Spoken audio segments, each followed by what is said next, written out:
Raven Blackwood, the mob boss's daughter, took me in for 5 years. If I wanted the stars, she'd give them. If I desired the moon, she'd pluck it from the sky. She was grooming me as her successor. But on the day of her engagement party, she caught me sniffing her lingerie and exploded in a fury, personally shipping me off to Devil's Island. So young, yet so twisted, you even dare to lust after me, your guardian. Go rot in that hellhole. When you've purged those filthy thoughts, then you can come back. Next day, she broke my drawing hand and sent me to Devil's Island. Devil's Island was where members who committed serious crimes were exiled. 9 out of 10 never came back.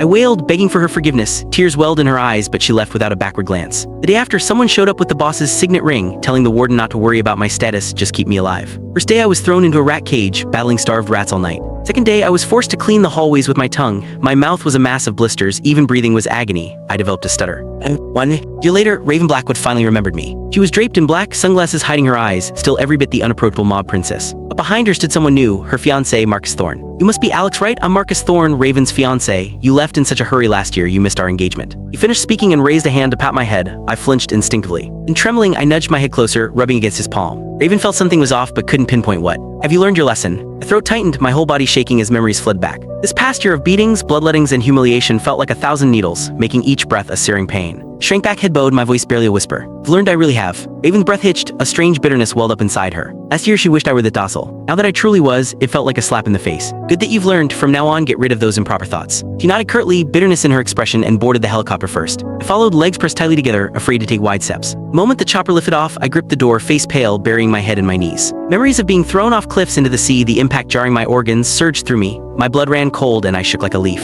Raven noticed something was wrong and was about to speak when Marcus cut in. Alex, I heard you used to love sky-high sports. Is it because you haven't tried in a year that you're so worked up? Marcus feigned concern, draping an arm around my shoulders to calm me. But the hand on my shoulder pressed down hard, and a newly healed wound felt like it was tearing open again. I clutched my jacket tighter, terrified the smell of blood would leak out and I'd be thrown into the dog kennels for their amusement again. I nodded numbly, yes, just too excited. Do? Raven's tightly furrowed brow finally relaxed, a hint of satisfaction on her face. Back home, I habitually called out Mimi, but the cat that used to leap into my arms was nowhere to be seen. Marcus looked apologetic. Sorry, Alex. After Raven and I got engaged and moved in together, I developed a cat allergy, so we had Mimi rehomed. How about I get you another one? Raven anxiously watched my expression. Given my old temper, if Marcus had gotten rid of the cat my late father gave me, I would have raised hell. But I just shook my head in fear, eyes wide with panic. No need, you're the head of the house, you decide about pets. Raven let out a long sigh of relief and handed me a can of Coke. Good boy, wasn't this your favorite drink? Drink up today. I stood frozen, remembering being force-fed Coke until I choked and hesitated to take it. We don't like it. I flinched, snatched the Coke and gulped it down, ignoring the bursting blisters in my throat, the searing pain. Marcus wrapped an arm around Raven's slim waist. Raven, why be so harsh? Alex is still just a 19-year-old kid. Raven glanced at me, a dark current in her eyes. You always spoil him. She chuckled, leaning into Marcus's embrace, but her eyes kept flicking towards me. Kept my head down, not daring to look, just staring at the tips of my shoes. Raven hadn't expected me to—